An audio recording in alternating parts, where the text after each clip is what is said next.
अस्सलाम वालेकुम, welcome to Sana and her life. Ramzan की रहमत, बख्शिश और निजात की बारिश अल्लाह ताला ने हम सब मुसलमानों पर अपनी रहमत बरसाई।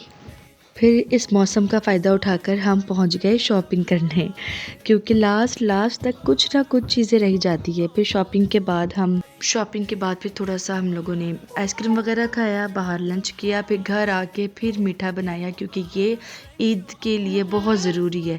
उसके लिए फिर हमने शीर कुरमा तैयार किया। ये मैं अपने नीचे अपनी भाभी के पोर्शन में मैं ये शीर कुरमा तैयार कर रही हूँ, क्योंकि सुबह उनकी तरफ से दावत है, तो मैं उनकी हेल्प कर रही थी। ये मैं आधी रात 4 बजे की ये थोड़ी सी शूट हुई हुई है।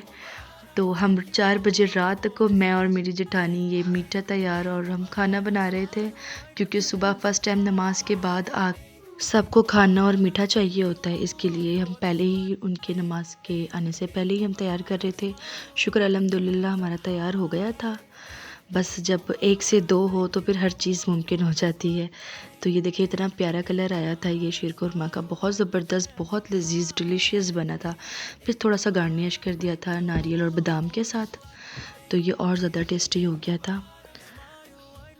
बस इसी तरह ही होता है, ईद में यही छोटी छोटी चीज़ें बहुत अच्छी लगती।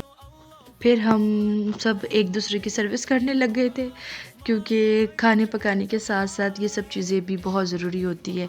अपने आप को मेंटेन करना, अपने आप को सही रखना, ये भी चीज़ें बहुत ज़रूरी होती है। तो बस फिर हम एक दूसरे के सर्विस किया फिर, क्योंकि यही एक टाइम होता है अपने आप को देने का। क्योंकि सहरी, अफ्तारी, इन सब चीज़ों में बंदा इतना ज़्यादा बिज़ी हो जाता है ना कि ख़ुद के लिए टाइम नहीं रहता उस टाइम उसके पास।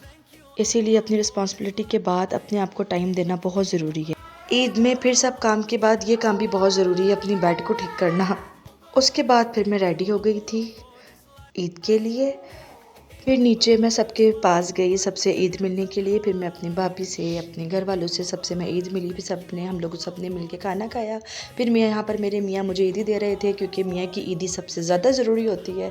फिर यहाँ पर मैं अपने मियाँ से पूरी ईदी ले रही थी। ये भी वक्त कितना अच्छा होता है ना, ये सारी चीज़ें ईद की बड़ी छोटी छोटी सी खुशियाँ बहुत ज़्यादा मायने रखती है। तो फिर यहाँ पर मैं अपनी मियाँ की पूरी मैं गिन रही थी, बाकायदा काउंट कर रही थी कि ये पूरी है कि नहीं है। यहाँ मेरे हस्बैंड मेरे बच्चों के साथ पिक्चर्स वगैरह खिंचवा रहे थे, क्योंकि ये चाचू के साथ मेरा बेटा तस्वीर खिंचवा रहा था। ये सारी चीज़ें बहुत मेमोरेबल डे होती है। इसके साथ नेक्स्ट व्लॉग में मिलूँगी। अल्लाह हाफ़िज़।